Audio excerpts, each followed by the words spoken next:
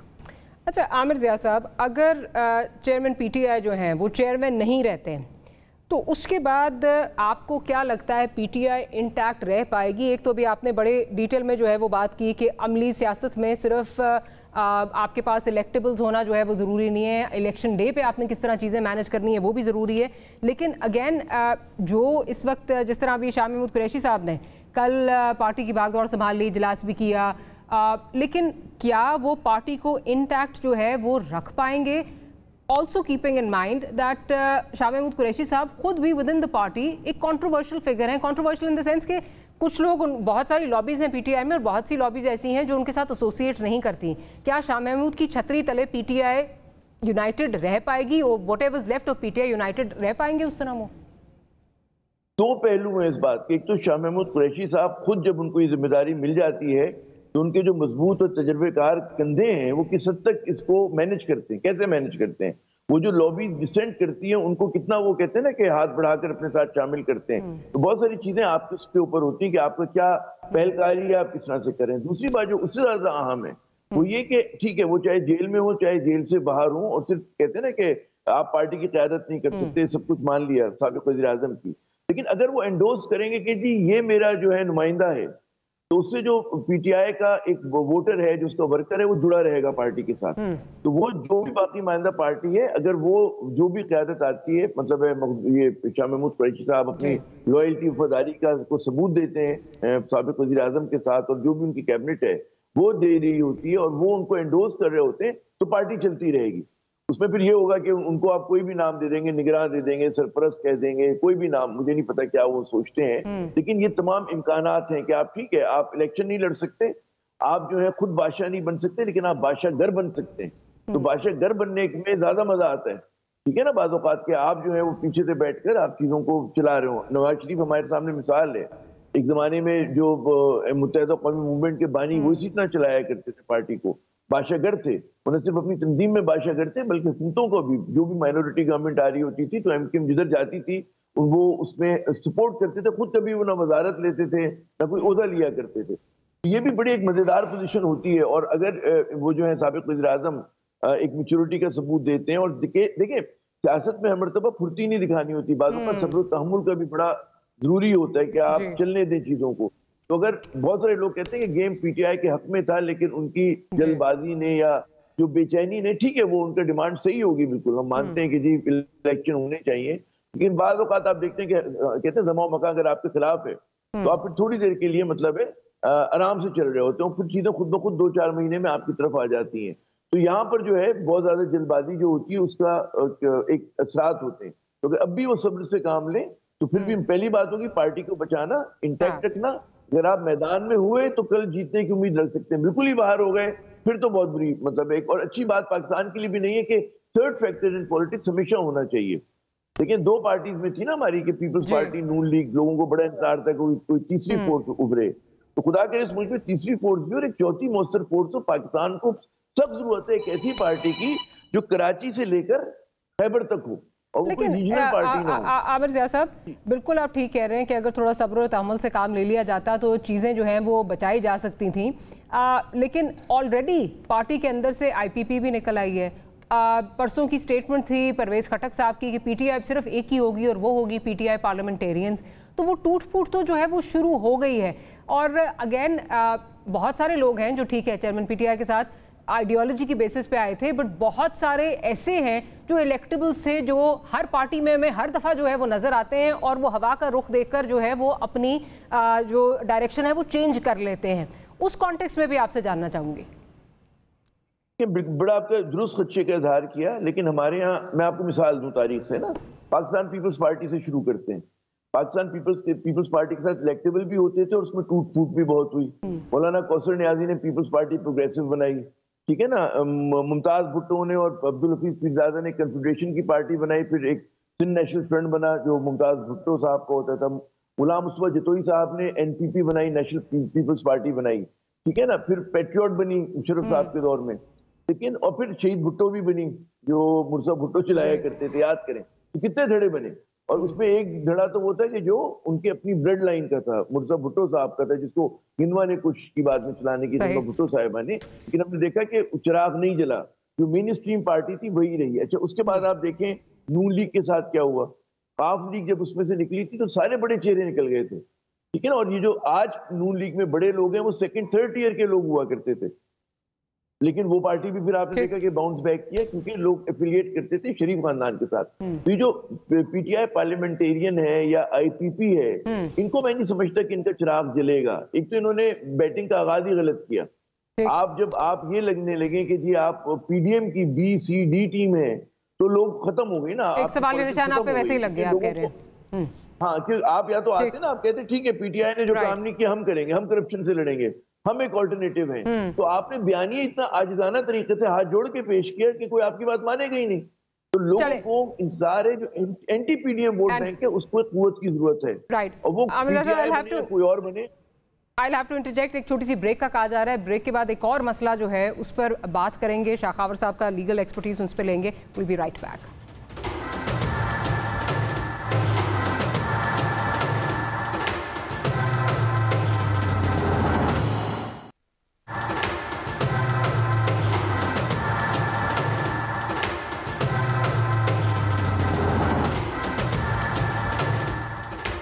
Welcome back after the break.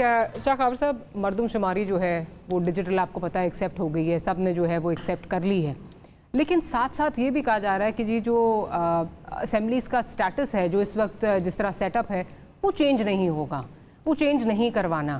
ایک تو اس سے لگتا ہے کہ شاید تاخیری حربہ جو ہے وہ استعمال کیا جا رہا ہے، ساتھ ہی ساتھ میں آپ سے یہ جاننا چاہوں گی کہ آلریڈی الیکشن جو ہے وہ ارلی اسمبلی کی ڈیزولوشن کے بعد 90 ڈیز ہو جائے گا، یہ 90 ڈیز سے آگے جب تجاوز کرتے ہیں، کیونکہ 6 مہینے کی بھی بات ہو رہی ہے، اس سے زیادہ بھی جو ہے وہ کہا جا رہا ہے، تو پھر چیزیں کس طرح مینج ہوں گی، سپریم کورٹ کس طرح اس پر ریاکٹ کرے گی؟ دیکھیں یہ بات میں آپ کو بتاؤں کہ کیونکہ یہ ڈیپینڈ یہ کر رہا تھا کہ الیکشن کی تاخیر کیسے ہو سکتی ہے۔ الیکشن کی تاخیر ایک ہی صورت میں ہو سکتی تھی کہ اگر جو ابھی حالیہ ڈیجیٹل مردم شماری ہوئی ہے اگر اس کو نوٹیفائی کر دے گورنمنٹ تو پھر یہ بائنڈنگ ہے، آرٹیکل 51 ہے آئین پاکستان کا جو قومی اسمبلی کو ڈیل کرتا ہے، اس میں اس کی ایک شک ہے کہ جو قومی اسمبلی کی نشستیں ہیں ان کی تعداد کا تعین جو ہے وہ آبادی کے تناسب سے کیا جائے گا، اور آبادی کا جو تناسب طے ہوگا وہ مردم شماری سے ہوگا، آخری سینسس جو ہوگا، اور آخری سینسس سے ہوگا۔ تو یہ تو پھر ایک آئینی جو ہے وہ ایک بالکل تقاضا ہے۔ تو اب چونکہ اس کے بعد ایک کم از کم 3-4 مہینے کا یہ پروسیس ہے الیکشن کمیشن کا، کیونکہ انہوں نے پھر جو ہے نا نئی حلقہ بندیاں کرنی ہے قومی اسمبلی کی۔ آئین میں قومی اسمبلی کا ذکر ہے، پروونشل اسمبلی کا نہیں ہے، لیکن وہ بھی نہیں ہو رہی۔ لیکن میں یہ کہوں گا کہ جب نہیں وہ تو ہونی ہے ان کی، یہ کل لا منسٹر جو ہے وہ یہ بات کر رہے تھے کہ جو سٹیٹس ہے اسمبلی کا، سیٹوں کا تناسب جو ہے وہ اسی طرح رہے گا، لیکن حلقہ بندیاں تو نہیں ہوں گی نا۔ اچھا، حلقہ بندیاں جب نہیں ہوں گی تناسب سے اس میں جیوگرافیکلی چینجز آئیں گی، نیچے صوبائی اسمبلیاں جو ہیں ان کی کمپوزیشن چینج ہوگی، تو یہ تو ایک لیگل ریکوائرمنٹ ہے، کانسٹیٹیوشنل ریکوائرمنٹ ہے، تو یہ تو ہونا ہی ہونا ہے۔ تو آپ کا مطلب ہے کہ چاہے لا منسٹر جو بھی کہہ رہے ہیں اس وقت، لیکن نئی حلقہ بندیاں ہوں گی، نئے جو ایڈیشن اور سبٹریکشن جسے پنجاب میں کہا جاتا ہے، تعداد زیادہ ہوگی، کیوں دو جو ہے پنجاب میں کہا جا رہا تھا کم ہو رہی ہیں، کراچی میں زیادہ ہو رہی ہیں، بلوچستان میں زیادہ ہوگی، وہ اسی تناسب سے ہوگی، تو اس پہ آپ کہہ رہے ہیں اس پہ ہونا چاہیے، بیکاز خبر اور آ رہی ہے۔ نہیں وہ تو ڈیفینیٹلی آئین کا جو تقاضا ہے وہ تو یہی ہے، بالکل، کہ اس میں یہ لکھا ہوا ہے کہ جو قومی اسمبلی کی نشستیں ہیں ان کا تعین آبادی کے تناسب سے ہوگا، اور آبادی کا تناسب جو ہے وہ سینسس سے ہوگا۔ اس میں بلکہ ایک 2017 میں